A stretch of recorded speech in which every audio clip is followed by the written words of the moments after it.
Here's a little video of the Pro'sKit. That's the model number. And I got this one from, I believe, Banggood. It's a Chinese seller, but I've seen these on eBay and also AliExpress. And this one was rated for 240 volts. I live in Canada, so it's 110, 115. But this one actually has a switching transformer inside, so it works fine on my voltage. And so far this little guy has been pretty handy. So if you have basic straight through connectors or things on a motherboard or any kind of circuit board, this thing works very well. I kind of bought it for working on my Commodore 64 for doing work, and now I use it for pretty much everything. I'm just going to show a quick little example how it works. And let's pick something simple. We'll try to remove one of these capacitors here. And we got these right here.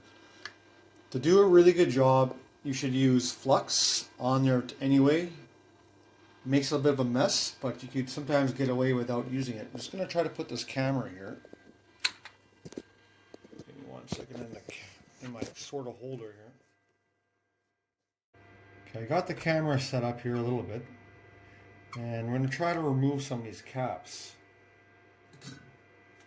The gun does need a bit of maintenance, so we always got to make sure it's clean, the filter is clean, and there's a filter in the machine.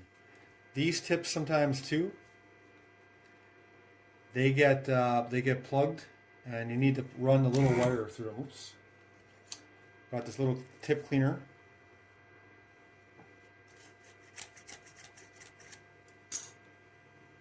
So I do have extra pieces. I have made some extra homemade filters, but I bought a few extra ones online because they're relatively cheap.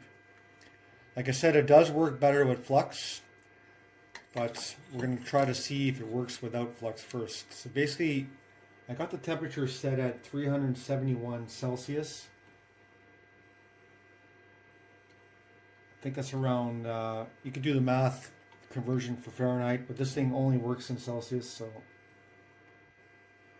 let's take a look here. So I put it on. Let it melt, give a quick little swirl. And let's see if we can do a close-up here. You can see the solder is gone. Let's try one more here. I touched it and it literally fell off. But we can still try to clean the hole though. See, it actually sucked out the hole clean. Let's try one more here, but this time I'll actually hold the cap just in case it does fall out.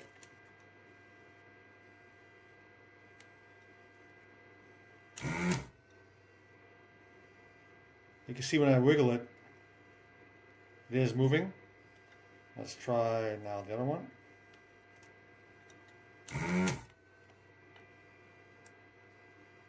Wiggle, wiggle, and the capacitor comes out. This thing works fairly well, and you could try the solder wick. And I also do have a couple of these little other tools, the ones you kind of just push down, suck out. They also do work, and you could probably pick up half decent ones for 20 bucks.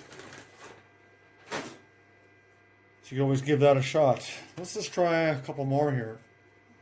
Let's find out something else here.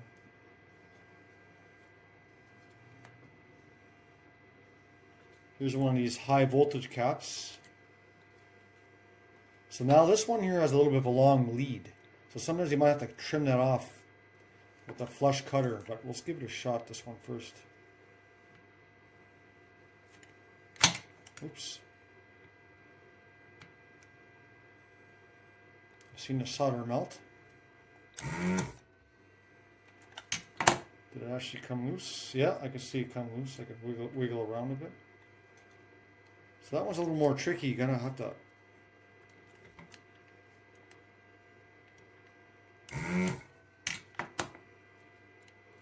See, it actually came loose pretty easy. So this thing works perfect doing chips. So rebuilding a couple Commodore 64s and taking the chips off boards, such a time saver, because you could be literally having hundreds of these little pins, right? So let's try to check off this chip right here.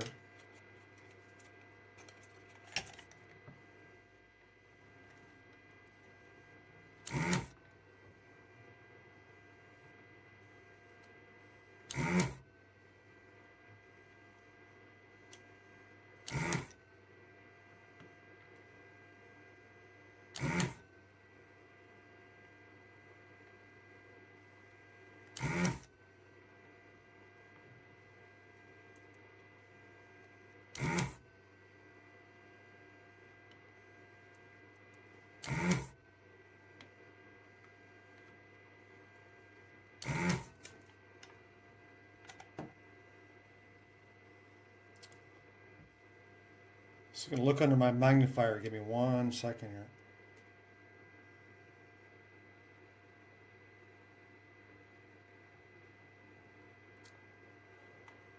What you have to make sure too is that the leads are coming straight in the hole. If they're on the side, there's still probably going to be a tiny little bit of solder grabbing them. And when you try to pull the chip off, you might run the risk of actually pulling a trace. I'm just going to give it a little wiggle. I'll be right back. So got a little screwdriver here. I just want to see if it's loose. Yeah, see, it actually came off